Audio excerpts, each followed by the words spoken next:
За шинэ хичээлээр бид Жононгийн цахилгын чимэг аялгауг үзэн ингээд би одоо хурууныхаа байрлалыг та бүхэнд үзүүлье.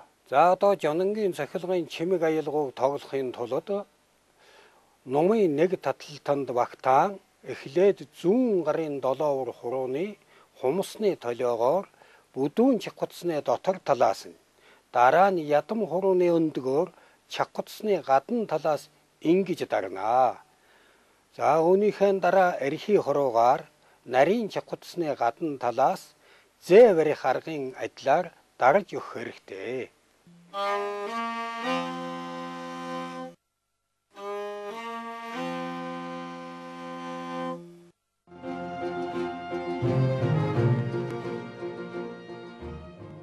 Одоо та бүхэндээ чимэг аялгауг хэрхэн эгшгэлүүлэхийг үзүүлье.